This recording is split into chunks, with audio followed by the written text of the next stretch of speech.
Vamos a considerar, hermanos, el resultado de la fe salvadora. El resultado de la fe salvadora. Estamos tratando de entender, hermanos, algo que en la superficie es básico, pero si entramos más profundamente, de obvio, vamos a encontrar más riqueza. Al considerar el tema de la fe salvadora, aquella fe que sabemos es un regalo de Dios para que los individuos confíen en Jesucristo, tal y como Jesucristo es presentado en el Evangelio. Consideremos esta mañana cuál es su resultado. Cuando hablamos de los tipos de fe que no son salvadoras, hablábamos del resultado que esta fe espuria tiene. Espuria es algo falso. ¿Cuál es el resultado de la fe espuria que tienen los individuos? Bueno, solo le pongo un ejemplo. Recuerde cuál es el resultado que creer tiene para los demonios. ¿Cuál es el resultado de la fe que ellos tienen, de ese creer que ellos tienen? Dice la Biblia que aunque ellos creen correctamente que Dios es uno, también dice la Biblia que el efecto que produce ese creer en ellos es que les da miedo y tiemblan. Con este solo ejemplo, tómelo como un principio. Cuando no hay fe salvadora, cuando hay fe que no es la bíblica, cuando es fe que nace solo de nuestro corazón, es la fe humana, el resultado es cualquier otro, menos el resultado que Dios le ha asignado a la fe salvadora. La fe salvadora se reconoce que es veraz, que es fe salvadora, por el resultado, por el bien que le hace al alma. Dios prospera la fe salvadora en el alma. ¿Qué resultado tiene la fe? ¿Qué efecto tiene la fe sobre la vida de los individuos que la reciben? Todos los efectos de la fe que salva puede verse como una cara de un diamante. No son varios diamantes lo que voy a hablar esta mañana, simplemente son caras distintas del mismo diamante. El resultado es uno solo, el resultado de la fe salvadora es uno solo, pero puede verse desde distintos ángulos, que si lo miramos bien van a lo mismo.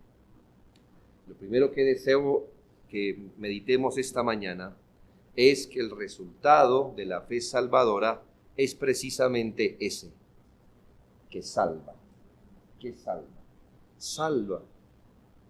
Si Dios da fe salvadora, pues la da para que el individuo, como resultado del ejercicio de su fe puesta en Jesucristo, sea salvo.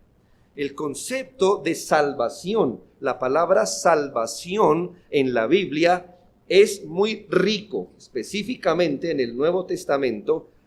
El concepto de la palabra salvación es muy rico. A veces salvación viene a ser sinónimo de salvación inicial, del que usted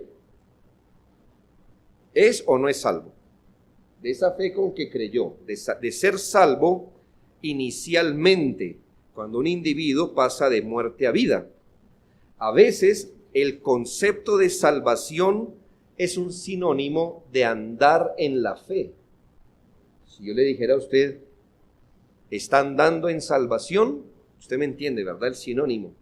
Estoy preguntando si está andando en la fe, y en este sentido significa que no solo salvación inicial, hemos sido salvos.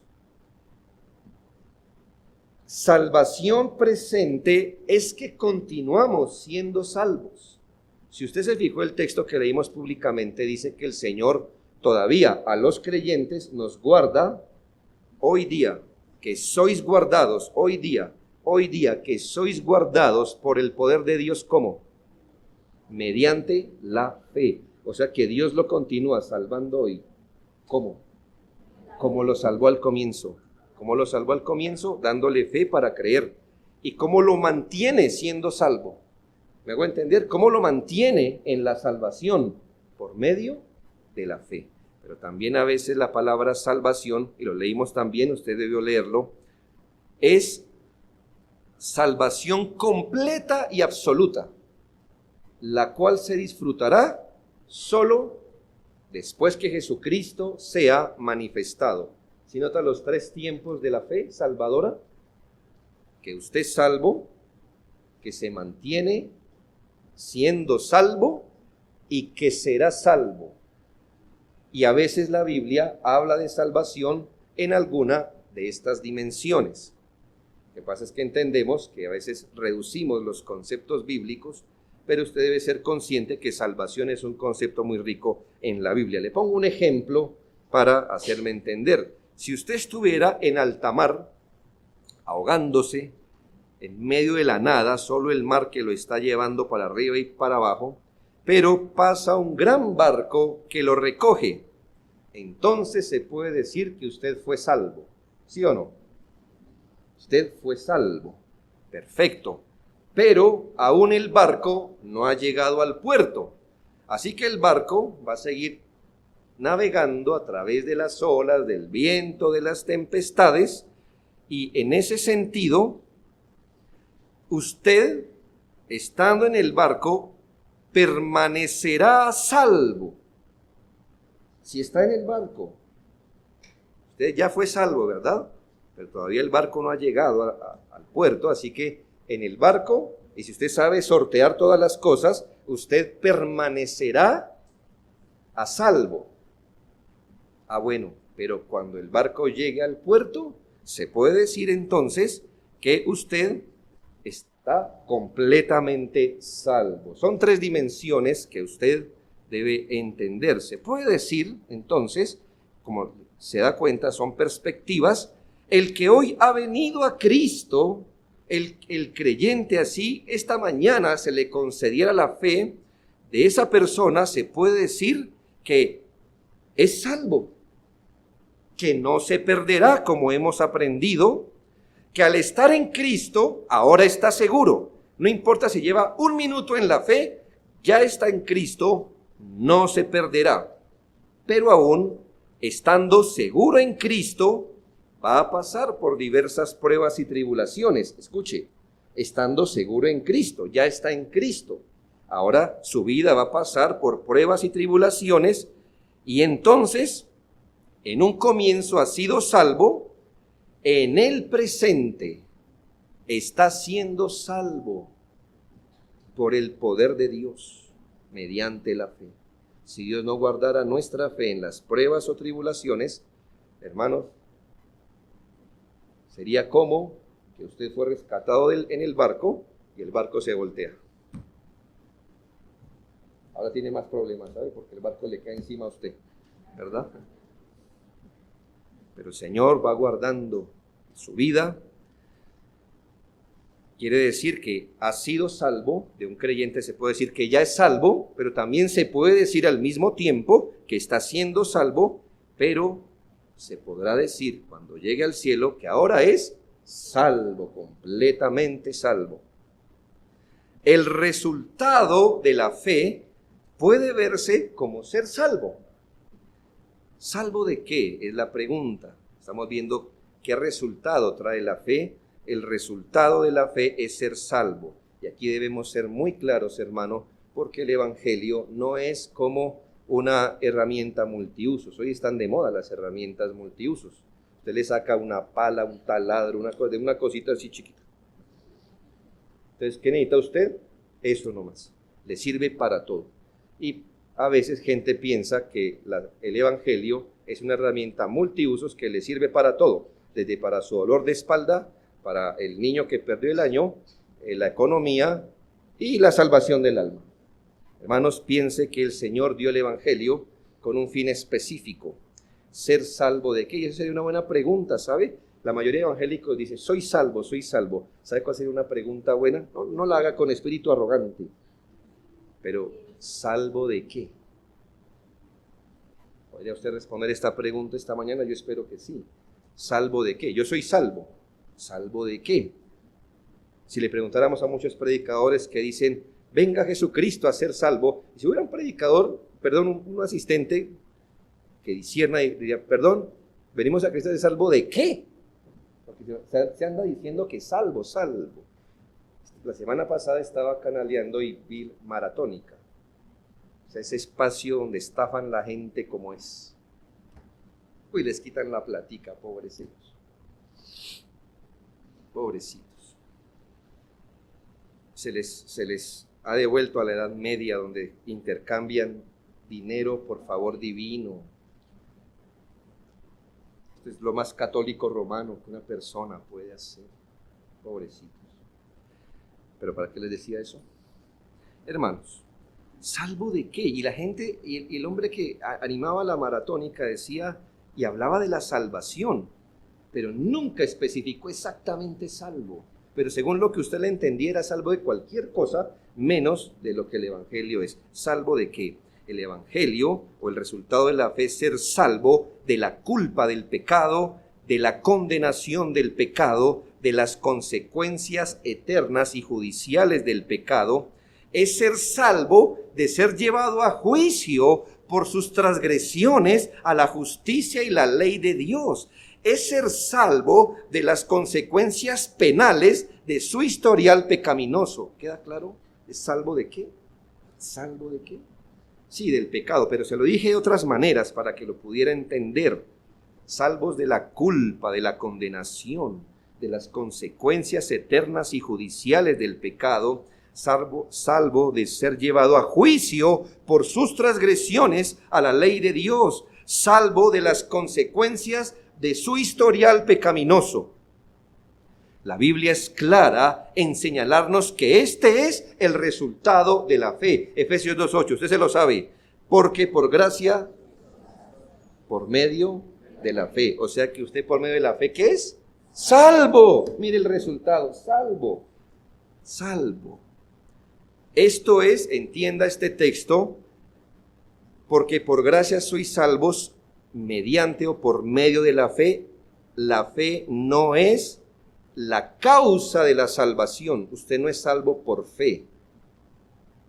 Usted es salvo por medio de la fe. ¿Hay la diferencia?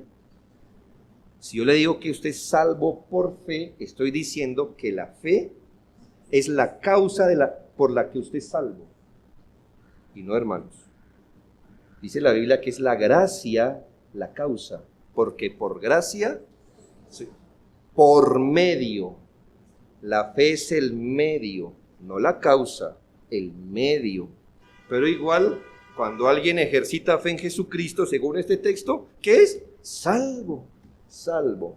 Ahora bien, primera de Pedro 1:9, que leímos públicamente, obteniendo el fin de vuestra fe, el resultado de vuestra fe, ¿qué es qué? La salvación de vuestras almas. Ahí está el resultado de la fe. El fin o resultado de la fe es la salvación del alma. Y aquí no entienda que es el alma sin el cuerpo. Es una forma de decir de vuestras personas. La salvación así vista, escuchen, muy importante, la salvación así vista, como la estoy definiendo en este primer punto, no es un proceso, es un acto, el resultado es definitivo, de tal forma que quien cree en Cristo se puede decir que es salvo, que lo es, no que está haciendo, sino que lo es, no es un proceso, es un acto. Lo contrario a ser salvo, ¿qué será? Muy bien, ser condenado. Juan 3:16 al 18 dice, porque de tal manera amó Dios al mundo, que ha dado a su Hijo unigénito, para que todo aquel que en él cree no se pierda, mas tenga vida eterna. Mire lo contrario, es no perderse, y dice, el que cree en él no es condenado, y aquí está. Aún si fuera el pecador más acostumbrado y hundido en el pecado, tan pronto como cree, dice la Biblia, ya no es condenado.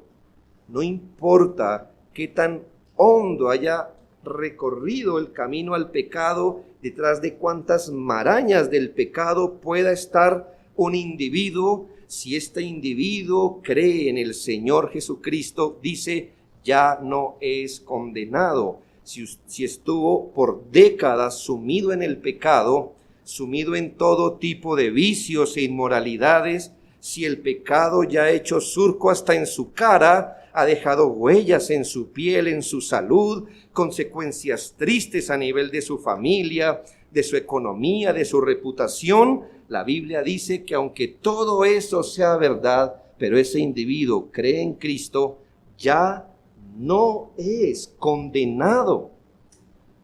No lo es. No lo es. Nos sirve pensar, hermanos, en los casos más terribles para hallar esperanza hacia los menores. ¿Y qué? Si Hitler se hubiera acercado a Jesucristo con fe y arrepentido, y al lado la Madre Teresa de Calcuta se hubiera arrodillado ante Cristo y hubiera pedido perdón por sus pecados, ¿quién sería condenado de ellos dos? Pues ninguno. ¿Quién merecía más la salvación? Ninguno. Pero este mató 6 millones de judíos, no será condenado. Puede ser que la justicia de los hombres lo hubiera llevado a responder y sería lo justo, pero ante el tribunal de Dios, el que en él cree no es condenado por el más alto tribunal, por el de Dios. Ese hombre sería salvo como Garabito si se arrepiente en el Señor, como cualquier otro si se arrepiente, como usted fue salvo a pesar de su historial, porque hermanos, no importa cuántos pecados usted cometió, el punto es que es pecador, como le he enseñado, hermanos. La piscina llena de gasolina, no importa si usted bota un fósforo o 1000, se va a prender igual. Note, el texto dice que el que en él cree no es condenado. ¿Y en qué tiempo está el verbo? Presente. No dice será condenado, no. Dice que el que en él cree no es condenado. Su efecto es presente. Y claro, obviamente el que no es condenado hoy no lo será después. El individuo que cree no es condenado.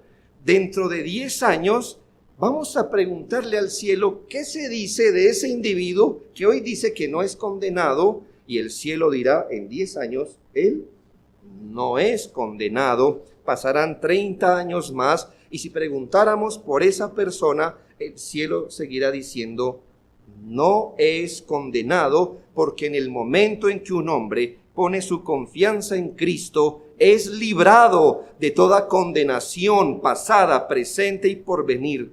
Y desde ese día, él está delante de Dios como si estuviese sin mancha, ni arruga, ni cosa semejante. Ese es el evangelio de la gracia y no por obras. Al momento de su muerte, puede que se haya quedado solo. Su familia lo aborreció por seguir a Cristo. Le llamaron el loco, el fanático, el santurrón.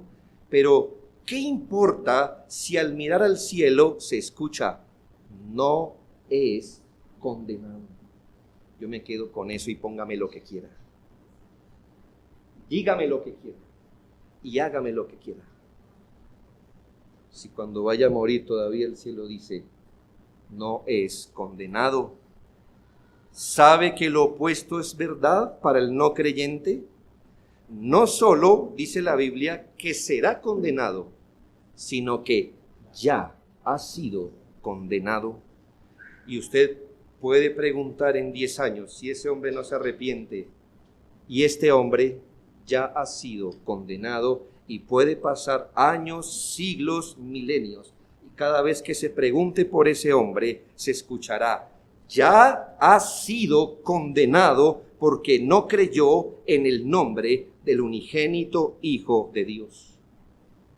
Ahora, La Biblia, así como nos da este concepto fácil de entender, también profundiza en el concepto de la salvación, de cómo esto ha sido llevado a cabo. Así que vamos a girar el diamante y vamos a ver otra cara. Segundo, la justificación. Hermanos, es lo mismo que ser salvo, sino que es visto desde otro ángulo. La justificación. Estamos viendo cuál es el resultado de la salvación, de la fe, la salvación. Pero ahora vamos a girar el diamante y lo va a ver desde otra perspectiva. Dios salva por medio de la fe, por la vía de adjudicar o atribuir o imputar la justicia de Cristo en el historial del pecador. Y déjeme aquí abrir este concepto un poco más. Es un concepto central en la Escritura. Hay cosas que usted no puede desconocer y pretender entender un tema. Y si usted quiere entender el tema de la salvación, cuán amplio este es, hay un tema que usted tiene que aprender a manejar, y entre más investigue mejor, entre más se ubique mejor, y es el concepto de justicia. Justicia, déjeme ampliarle este concepto de justicia. Parte de esto, hermanos, parte que Dios es justo, significa que el carácter de Dios es el estándar y la norma de justicia. ¿Qué palabra usaría usted? Piense, por favor, ¿qué palabra puede usar usted para resumir? Dígamelo en una sola palabra. Todo lo que está bien, todo lo que es correcto, todo lo que es honesto, íntegro, bueno, moralmente aceptable. Resúmame todo eso. Lo bueno, lo aceptable, lo perfecto, lo íntegro, lo puro, en una sola palabra. Resúmamelo en una sola palabra. Pues no se mate, tranquilo. La Biblia la resumió en la palabra justicia. ¿Ya? ¿Qué es justicia? Pues todo lo que está bien, todo lo que es correcto, todo lo que es apropiado, todo lo que responde al carácter de Dios. Entonces note esto, Dios es justo. Y con esa palabra justo estamos resumiendo que Dios es todo lo correcto, todo lo perfecto, todo lo santo, todo lo apropiado que pueda ser. Y Dios es justo, su carácter es la norma de justicia. Entonces, responder perfectamente a las demandas de Dios, en otras palabras, vivir haciendo lo que es bueno, lo que es correcto, lo que es perfecto, atinar en todo, a eso es lo que la Biblia le llama justicia. ¿Ya? Justicia. O sea que cuando uno cumple, cuando uno acierta, cuando uno hace lo bueno, cuando uno obedece, cuando uno es íntegro, eso es lo que la Biblia le llama justicia. Y entonces yo pregunto esta mañana, ¿algún justo entre nosotros? Es que la Biblia dice, no hay justo ni aun uno. ¿Por qué? Porque cuando vamos a obedecer nuestro desempeño, a atinar al blanco, no damos. Pero, ¿cuál es el punto? Si a ese concepto de obedecer, de atinar, de ser íntegro, se le llama justicia, al hombre que haga eso, la Biblia le llama justo. ¿Ya nota? Son términos que usted no puede olvidar en la Biblia. Justicia, ¿qué es? Y justo, ¿de dónde sale? Pues del hombre que obra con justicia. Bien, el punto es que el hombre, al ser pecador desde la raíz, recuerde ese principio, corrupción radical, corrupción desde la raíz. Corrupción desde la raíz, hermano. ¿Usted conoce el nacimiento de un río? Yo no, pero ¿usted lo conoce? ¿De dónde nace un río? O sea, no mire hacia donde el río es caudaloso, sígalo hasta donde se desprende de como una parte de la montaña un chorrito, ¿ya? ¿Sabe qué es corrupción radical? Tener allí, en esa fuente, un burro muerto, podrido, ¿ya? Su problema no está allá abajo en el río, donde todos están bañando. Su problema es aquí, que desde el nacimiento, ya todo está podrido. Así que usted puede atinar allá abajo del río, usted puede hacer algunas obras de obediencia, por ejemplo, se nos enseñó que podemos hacer bienes relativos. Sí, podemos amar al papá, a la mamá, al hijo, podemos ser honestos, devolver las vueltas que nos dieron mal, todo eso, pero nuestro problema no está allá abajo en el río, donde parece cristalino. ¿Dónde está el problema? En la raíz, en el corazón. Entonces, tenemos un hombre pecador desde la raíz, el pecado está cundiendo cada área de su ser, no puede responder a las demandas de Dios como Dios lo exige, y la pregunta es esta: ¿cómo este hombre pecador va a hallar justicia delante de Dios? ¿Ya entendió? ¿Cómo un hombre pecador va a hallar justicia delante de Dios? Muy bien, la mayoría de hombres dice obedeciendo lo que Dios manda. Yo le dijera, ay querido, es tan fantasioso como si le dijera a alguien que se ha hundido en un pozo de petróleo que se limpie sin ensuciar nada. Automáticamente todo lo que coja lo va a manchar. Es aquí donde la salvación adquiere un significado maravilloso, que se llama justificación. ¿Sí dónde sale la palabra justificación? ¿A qué les suena? Justicia y justo. Bien. Dice la Biblia en Romanos 3:28, concluimos pues que el hombre es justificado por fe sin las obras de la ley. O entiendes aquí, sin la obediencia a las obras de la ley. Ya vemos cómo el hombre es justificado y cómo no lo es. Primero, cómo un hombre no es justificado delante de Dios. Muy bien, obedeciendo aún lo que Dios manda. Dije, un momento, pero si Dios lo manda, ¿no debería yo obedecer? No, sí, debería. Lo que tiene que tener en cuenta es que su obediencia jamás le va a otorgar justicia. ¿Por qué? Porque es un hombre hundido en el petróleo tratando de hacer comida limpia. Hágale intento. ¿Podrá hacer comida? Sí. Y puede que a otros seres humanos hundidos en petróleo les sepa bueno, pero eso está puerco. Pero ¿cómo el hombre es justificado o cómo el hombre haya justicia delante de Dios? Ahí dice, concluimos que el hombre es justificado por fe. Por fe. Note este resultado. Ser justificado significa ser presentado delante de Dios como justo. Ser justificado significa ser presentado delante de Dios con justicia. Usted se pregunta, ¿y eso cómo es posible? Bueno, Romanos 5:1 dice, justificados pues por la fe, tenemos paz para con Dios por medio de Jesucristo.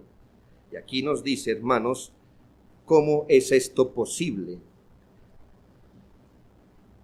Aquí dice que el hombre puede ser presentado delante de Dios como justo o con justicia por la fe, y esto mediante nuestro Señor Jesucristo. Al individuo que cree en Jesucristo, Dios le atribuye el resultado del perfecto desempeño de Cristo frente a las demandas divinas. Esto es, que Jesucristo es el único ser humano, también es Dios obviamente, pero es el único humano que tiene justicia.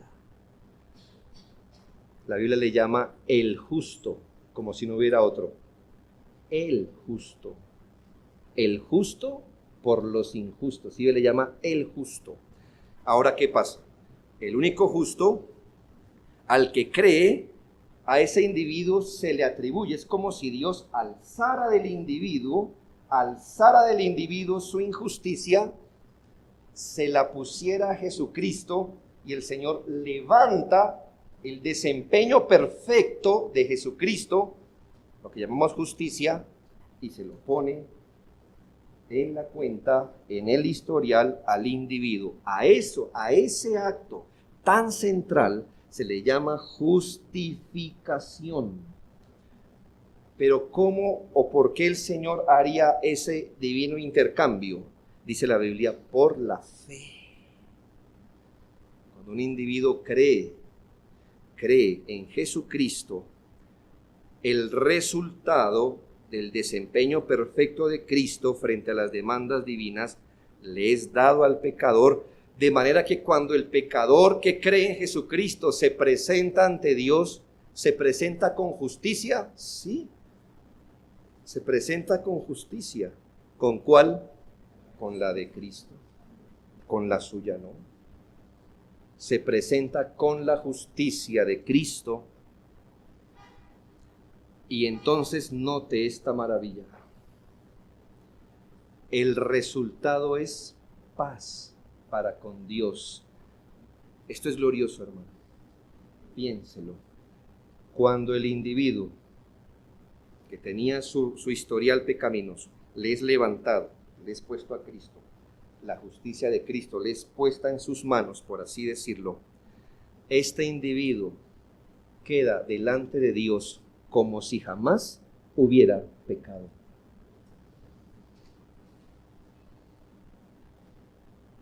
Yo he pasado tiempo pensando esto, hermano. Todavía digo, yo creo eso. Pero déjeme entenderlo. O sea que hoy día, Dios me está considerando como si jamás hubiera pecado. Como si jamás hubiera pecado.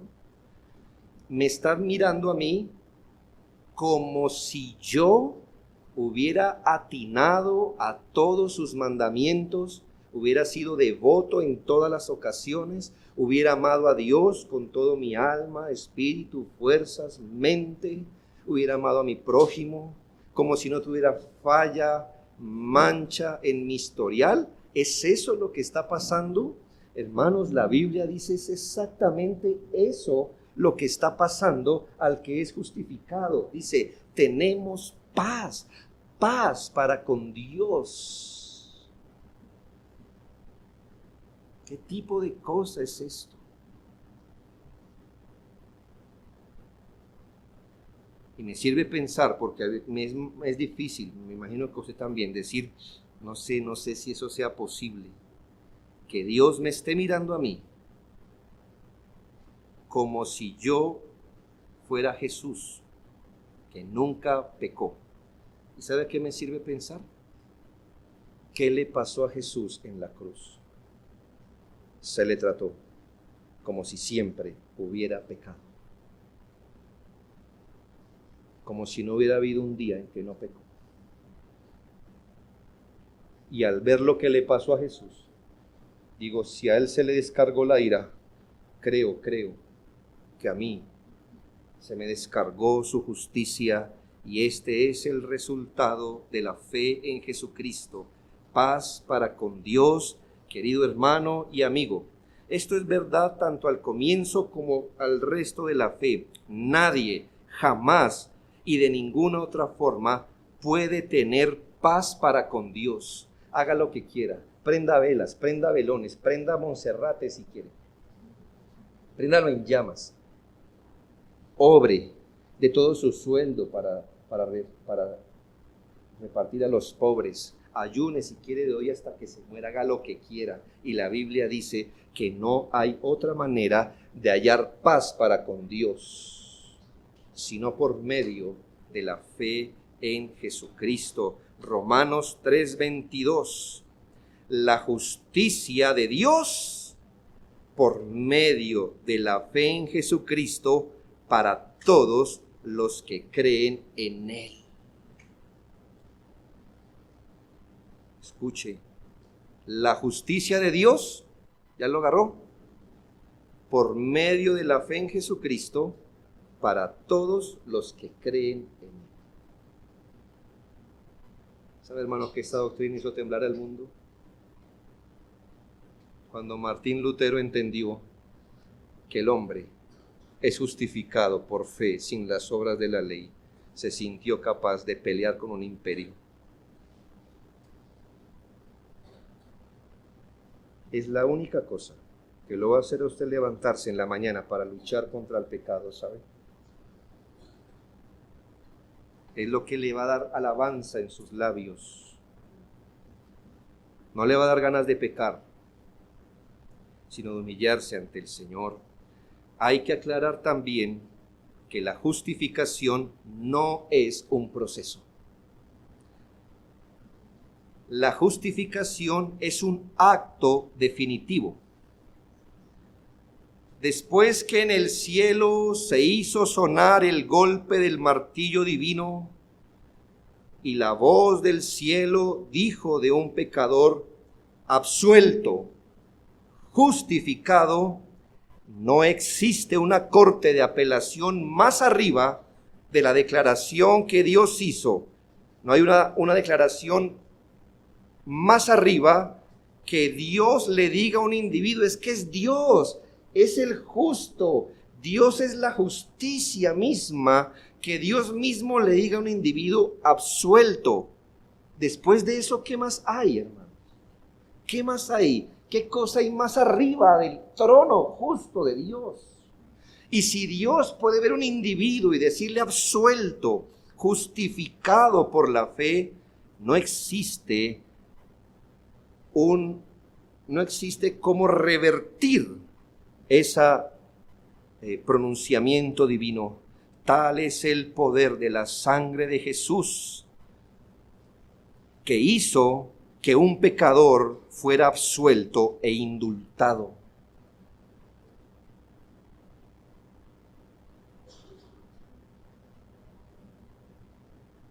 La justificación es un acto único e irrepetible, pero también es irrevocable e irreversible. Por eso cualquier cosa que le pida usted al Señor, como creyente, ya no le pida, Señor, justifícame. No. Eso ya pasó. O lo es o no lo es. O tiene paz o no con Dios. Es único e irrepetible, pero es irrevocable e irreversible. ¿Cómo será la sangre de Jesús, hermano? Que cuando cayó de su santo cuerpo, hermanos, absolvió penalmente. Absolvió absolutamente al pecador y lo indultó. No me gusta la palabra inocente, porque esto no deja al hombre inocente. Lo deja absuelto, y absuelto presupone que usted es culpable. Eso me gusta, ¿cierto? Absuelto, usted fue indultado. ¿Sabe qué es indultado? No sé qué opinión tenga usted de la corrida de toros, pero cuando un torito se porta bien, le perdonan la vida, no lo matan. Se llama indulto. O sea, lo dejan vivir porque se portó bien. O sea, porque se dejó lidiar. Pues hizo un buen espectáculo. Pero piense que al menos ese torito hizo algo para ser indultado. Usted y yo somos bestias salvajes que no hicimos nada sino acornear, si hubiéramos podido, al autor de la vida. A los individuos que ponen la fe en Jesucristo, Dios los indulta. Muchos verán pecar a un creyente, sí.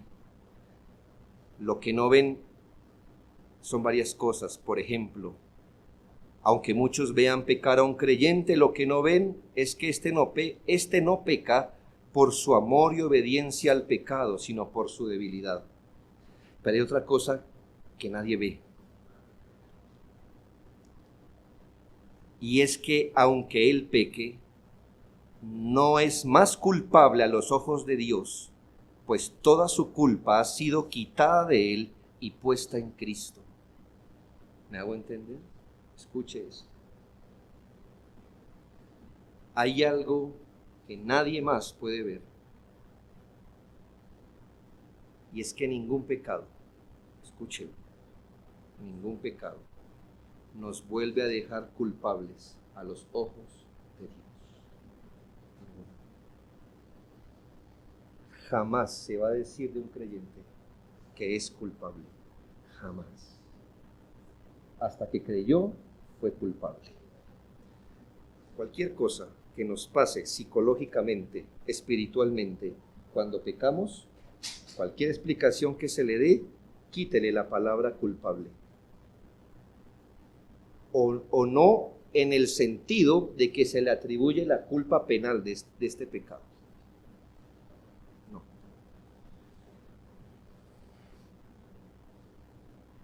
Podemos ser convictos de pecado, pero ya Dios no nos mirará como culpables.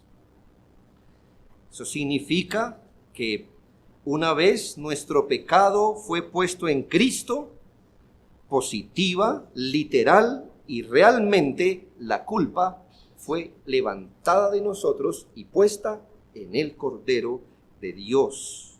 Entonces, piense esto, piense en términos jurídicos. El pecado no puede estar sobre mi sustituto y sobre mí al mismo tiempo, porque eso sería ajusticiar dos veces el pecado. Y o está en mí y yo soy culpable, o está en mi sustituto y ya no soy culpable. El apóstol Pablo dijo, porque no hay condenación para ¿quiénes? Los que están en Cristo Jesús. Y todo esto el hombre lo busca por medio de las obras, ser justificado, no ser culpable delante de Dios, y lo quiere hacer es obedeciendo y esforzándose y haciendo cualquier cosa. Y usted y yo estaríamos más dispuestos a darle 13 vueltas a Monserrate si así fuera, si fuéramos justificados, pero si se nos dice crea, decimos no puede ser. El hombre dice no puede ser, no puede ser, porque todavía creemos que hay algo que podamos hacer que deslumbre a Dios, que nos haga justos delante de Dios. Si nuestro pecado estuvo sobre Cristo, somos libres, aceptados, justificados, y esta es la famosa doctrina de la justificación por la fe. Déjeme hablarle de un último concepto.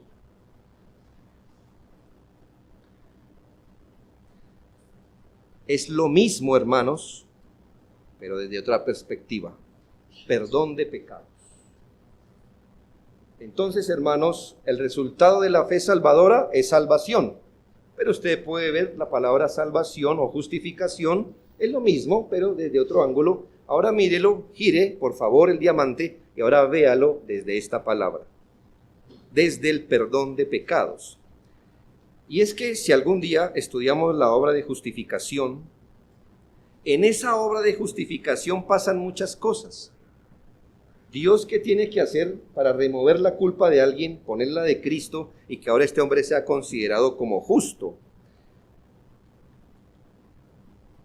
Pasan muchas cosas en la justificación de un alma, pero una de ellas es central. Usted no puede hablar de justificación si no pone en el centro el perdón de pecados.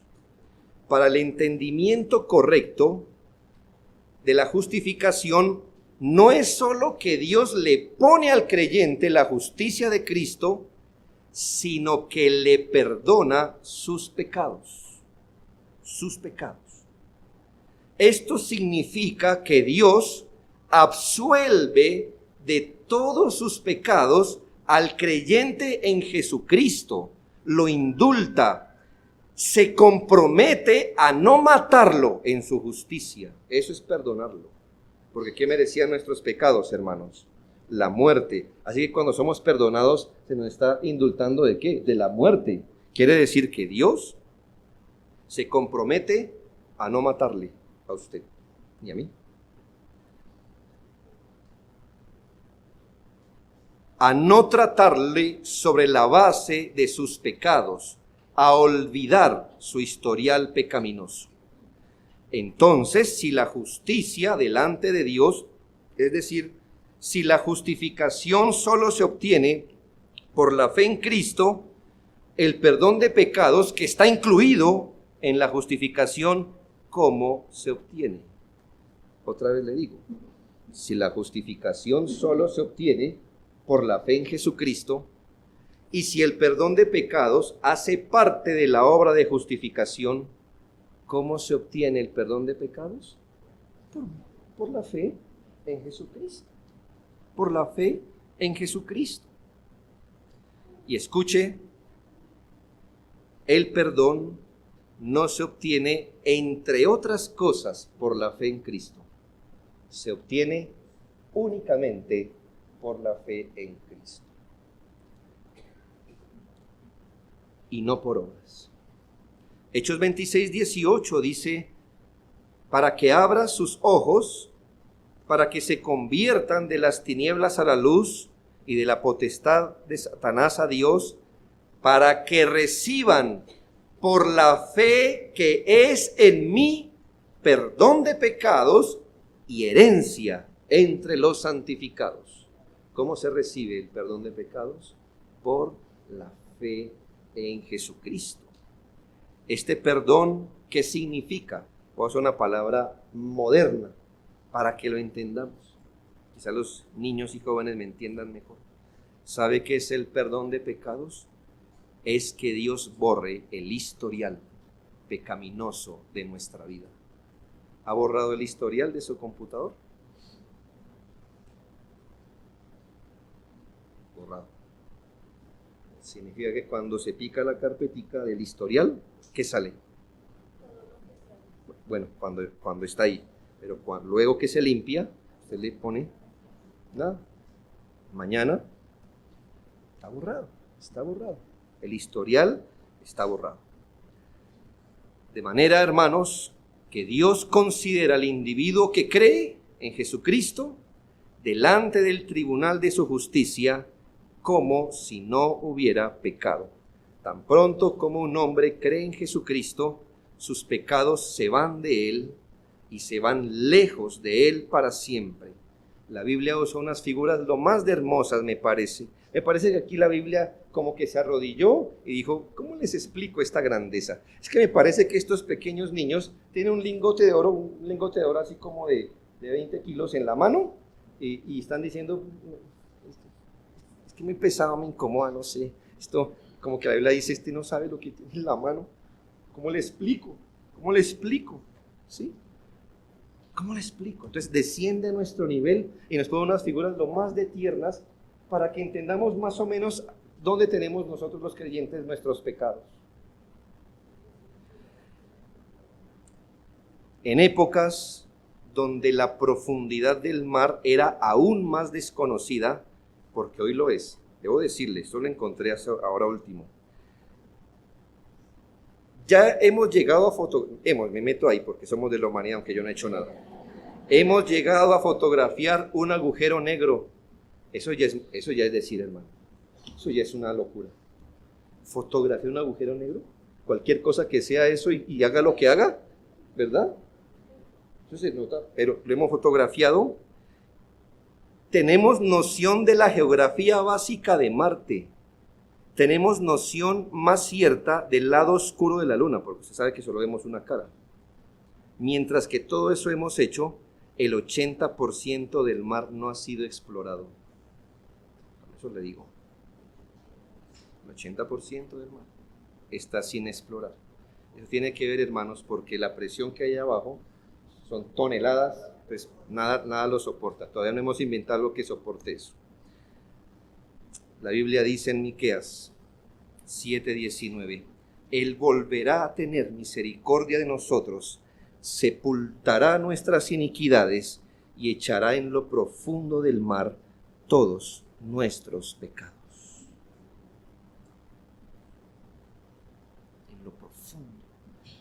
¿Dónde usted tiene sus pecados?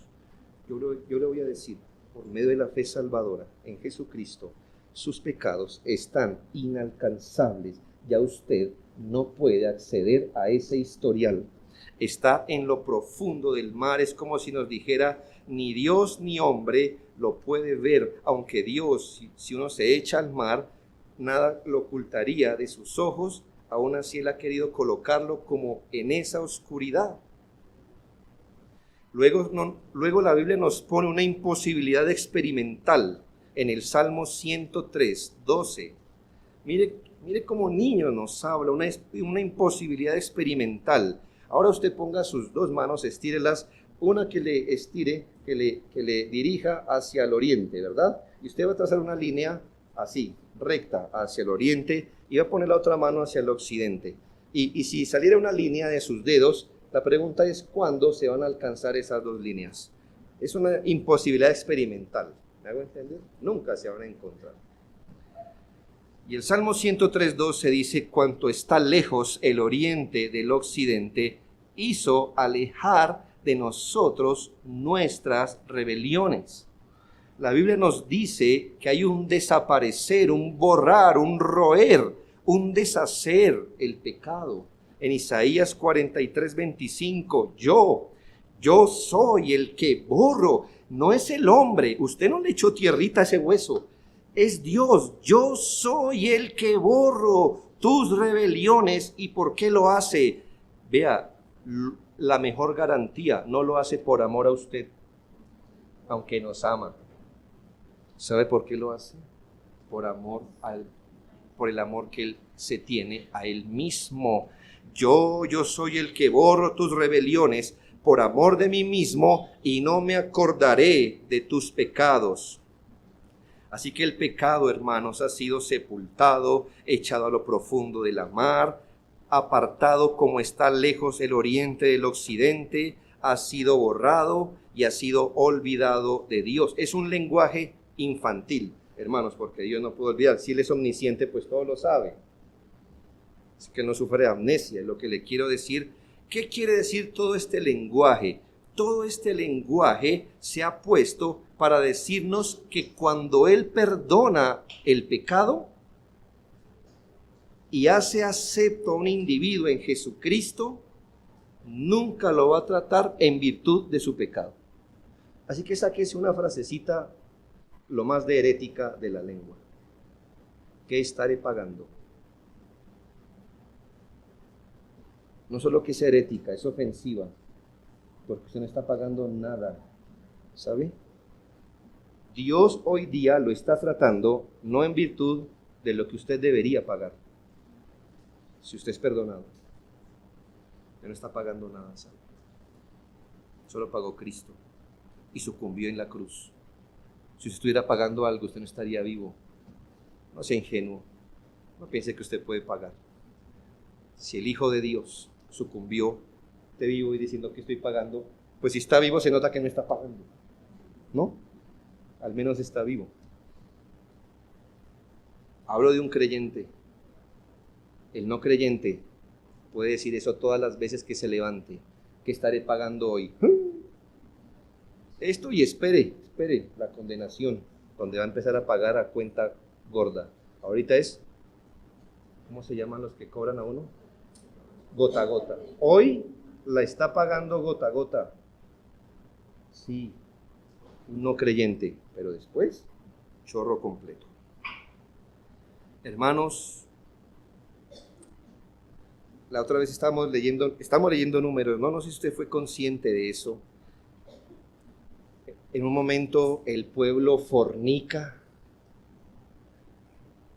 no solo no se arrepiente, sino que hace gala. Solo un hombre sacó la cara, ¿se acuerdan? ¿Quién fue ese hombre? Finés. No Fitness, que Fitness es Finés. Pero Finés, hermanos, sacó la cara. Uno entró todo un pueblo y todo el mundo estaba en fornicación, idolatría. Y en ese momento Satanás se levanta y un hombre contrata a un profeta para que maldiga. Y la tercera vez que este profeta, mira, dijo Balac, hijo de Zippor, venga, lo va a montar en una montaña para que los pueda ver, porque parece que si usted no los ve, no me los va a maldecir bien, pero si usted los ve, se va a dar cuenta cómo es este pueblo. Y cuando este profeta vio, ora al Señor y dice, he aquí, no encontró pecado en Efraín. No ha leído bien, ¿Cómo es posible que Dios no mire el pecado de un pueblo que lo es? Justificados pues por la fe y han sido perdonados en sus pecados, de tal forma que aunque Dios sabe que son pecadores, no los trata en virtud de sus pecados. Cualquier cosa mala que le pase en la vida como creyente, búsquele otra explicación menos que está pagando cuando esa palabra horrible aparezca en su cabeza o en su corazón, y mucho más si sale de sus labios. Vaya, hermano, humíllese ante el Señor. Diga, perdona mi incredulidad, mi grosería delante de Dios. Esta obra es llamada limpieza, ¿sabe? Nuestro corazón, en algunas partes de nuestro corazón el barro es denso, el veneno todavía está flotando como lama en nuestro corazón. En parte de nuestro corazón tenemos hollín pegado allá abajo en nuestro corazón, es oscuro, y en otras partes estamos peor, hermanos. Entonces vemos que hallar limpieza delante de Dios es un acto sublime. Hechos 15:9. Y ninguna diferencia hizo entre ellos y nosotros, purificando por la fe sus corazones. ¿Purificando cómo, hermanos? Yo le digo algo, hermanos, es muy posible que cuando usted peque como creyente, todavía tengamos ese, no sé cómo llamarle, es que ni siquiera arminiano, ese romano, no sé, que de pensar, escuchen, que si bien una vez fuimos perdonados solo por la fe en Jesucristo, ahora como creyentes nos toca compensar la balanza y luego pedir perdón. ¿Qué legalista llevamos dentro? Gente dice, hoy peleé con mi esposa, yo cómo voy a aparecer así en la iglesia a cantar al Señor. ¿Qué me está mostrando? El puro legalista, inconverso, impío, romano que tiene por dentro. O sea, retrocedamos, se lo voy a colocar al revés. O sea que si no hubiera peleado con su cónyuge, ¿es digno? ¿Sí? ¿Eso lo hace digno? ¿Lo hace digno? No, usted es tan indigno. Siempre lo es, 100%, siempre. Siempre, cada día de su existencia es un hombre indigno, lo es. Usted y yo somos indignos, merecemos el infierno. La única razón por la que oramos y ofrecemos culto es por Cristo. La única, entienda, única, no hay más. Usted no es razón. Usted no es razón, no se crea tanto. Es la sangre de Cristo la razón. No es su desempeño, no se la crea. Usted no es tanto, ni yo, es Cristo.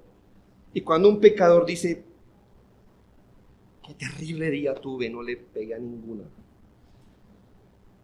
¿Sabe? Una de las cosas que yo oro, la aprendí en un libro, ojalá usted lo pueda leer. Creo que se llama La disciplina de la gracia o algo así. Ya le daré el nombre. Es que un creyente no es más digno cuando obedece que cuando peca. La misma sensación de indignidad que cargamos cuando pecamos y oramos es la que deberíamos cargar cuando hemos obedecido. La misma.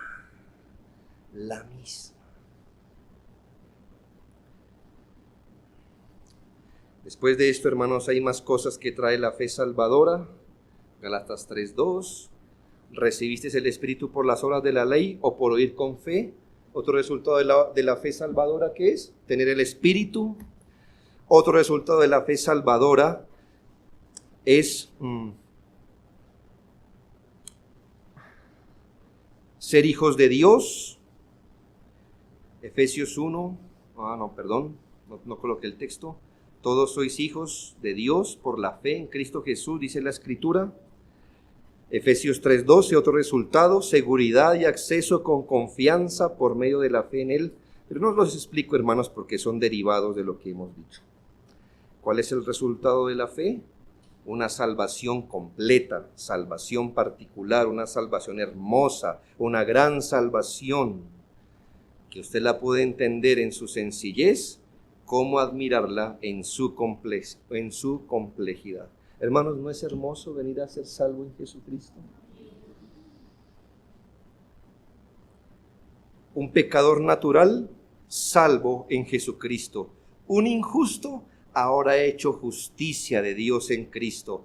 Un transgresor malicioso, perdonado por gracia. Un sucio y contaminado pecador, ahora purificado y más blanco que la nieve. Un rebelde y paria, ahora un hijo amado. Un ser contaminado de las heces de pecado, ahora habitado por el Espíritu puro. Un ser por naturaleza temeroso y airado, rebelde a Dios, ahora con seguridad y acceso libre a Dios, y todo eso por medio de Jesucristo. Queridos hermanos, damas, caballeros, salvos y perdonados esta mañana, lleven esta consigna en su mano todo el tiempo de su peregrinación. El que en él cree no es condenado. Usted va a pasar por turbulencias, por tormentas, tribulaciones. El león le va a rugir en la cara. La oscuridad muchas veces se cernirá alrededor de usted. El pecado le acusará con toda razón. Pero cada día usted puede ir a la cama diciendo, el que en él cree no es condenado. Aun si tuviera 1000 razones para llorar, una gota de esta verdad es más pesada que toda aflicción. El que en él cree no es condenado. Yo le animo a esforzarse, a trabajar, a abnegarse por el Señor. Es nuestro deber y privilegio, pero hagámoslo con gratitud, por amor, por devoción. Pero aun cuando hayamos hecho todo, jamás descansemos ni en nuestro esfuerzo, ni en nuestro trabajo, ni en nuestra abnegación. Siempre descansemos por la fe en la sustitución y el sacrificio de Jesucristo. Si usted tiene la oportunidad de estar consciente el día de su partida, cuando experimente lo que es verdadera soledad, que hace que los individuos empiecen a llamar a sus familiares para despedirse. Eso pasa, hermanos. Pero no ha pasado eso. Solo el que lo experimenta lo sabe. Una persona pudo haber vivido lejos de su familia. Cuando va a morir, el sentido de soledad es tan profundo que empiezan a llamar a todo el mundo.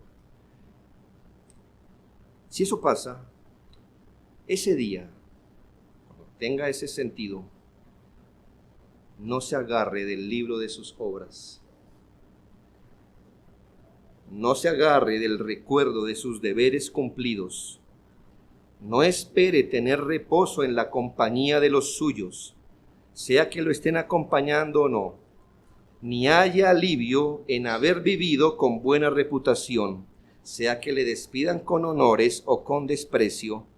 Usted lleve en su corazón la última estrofa de este himno, Roca de la Eternidad.